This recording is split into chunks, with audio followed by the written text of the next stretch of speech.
Well, good afternoon. I want to thank you all for being with us today. We're here today to talk about security precautions we're taking to protect the safety of people around Capitol Square leading up to a rally planned for this coming Monday.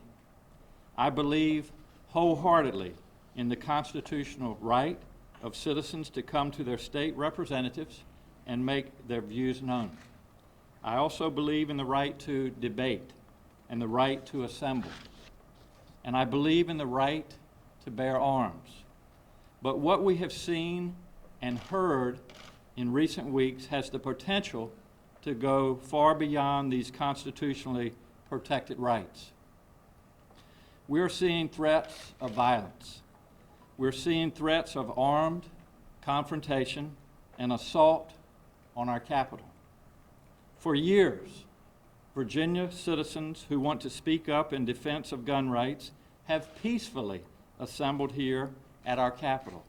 In fact, many of them did so this past Monday. But we have received credible intelligence from our law enforcement agencies that there are groups with malicious plans for the rally that is planned for Monday. This includes out-of-state militia groups and hate groups planning to travel from across the country to disrupt our democratic process with acts of violence. They are not coming to peacefully protest. They are coming to intimidate and to cause harm. State intelligence analysts have identified threats and violent rhetoric similar to what has been seen before other major events, such as Charlottesville. Let me be clear. These are considered credible, serious threats by our law enforcement agencies. This intelligence comes from mainstream channels, both offline and online, such as alternative dark web channels used by violent groups and white nationalists from outside Virginia. These conversations are fueled by misinformation and conspiracy theories. Please know that we have been preparing extensively to protect public safety at Monday's rally. But no one wants another incident like the one we saw in Charlottesville in 2017. We will not allow that mayhem and violence to happen here. So we are taking the following actions to keep people safe in Capitol Square and in the city of Richmond. First, we have established a unified command between the state police, the Capitol Police, the Richmond Police Department, and our first responder teams. And I want to personally take this opportunity to thank all of them for keeping us safe. These agencies are working closely together to ensure seamless preparation and planning for this event. They have been briefing me and my team regularly, and I have full confidence in our public safety team. Second, we are asking non-essential personnel not to come to work on Monday. Monday is a holiday for state employees and many others, and that is good news. If you don't need to be in downtown Richmond on Monday, please consider staying home. And third, no weapons will be allowed on the Capitol grounds. This includes everything from sticks and bats to chains and projectiles. These rules are similar to long-standing rules in airplanes and courthouses. This list also includes firearms.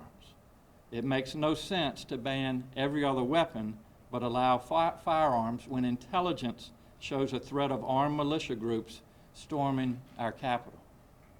To enforce this, I am declaring a state of emergency in Richmond from Friday evening until Tuesday night. Everyone should understand this is based on real, identified threats that have been made. This order includes a prohibition of weapons on Capitol grounds. The prohibition is temporary, and it will expire on Tuesday after the rally. And those who would bring violence into Virginia have left and returned to where they came from. I have made this decision in the interest of keeping the public safe as well as our law enforcement officers. I want to be clear, the organizers have been planning this rally for some time, and I respect their right to do so. I welcome them to their capital, the people's capital.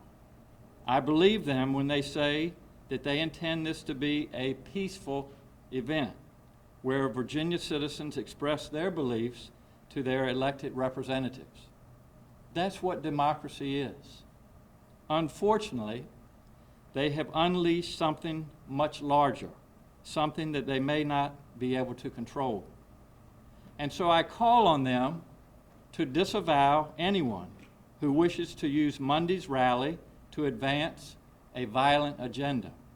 And I call on them to discourage people from other states from coming to Virginia with violent intent. Hate, intimidation, and violence have no place here. I want to be clear. Virginia is always open for citizens of our state to meet with their elected leaders peacefully. That remains the case this coming Monday. Hundreds of Virginians do this every day. Most recently, earlier this week, the NRA hosted its annual lobby day. Hundreds of Virginians participated, and the day passed without incident. That is what peaceful events look like. I thank the NRA for hosting a peaceful event. Now, I call on the Virginia Citizens Defense League and its members to follow the NRA's example and make your event a peaceful display too, as you have done in the past. Please do not dishonor Virginia or your cause. As we have planned our response to these events, I want to thank Richmond Mayor LeVar Stoney for his cooperation in working with us. While the Capitol is the seat of Virginia's government, it is also in the middle of a busy city. I know that Mayor Stoney also wants to keep our citizens safe from potential harm. So, in the following order, I will ask Mayor Stoney to speak, and then Colonel Settle from the Virginia State Police, Colonel Pike from the Capitol Police, and Chief Smith from the Richmond City Police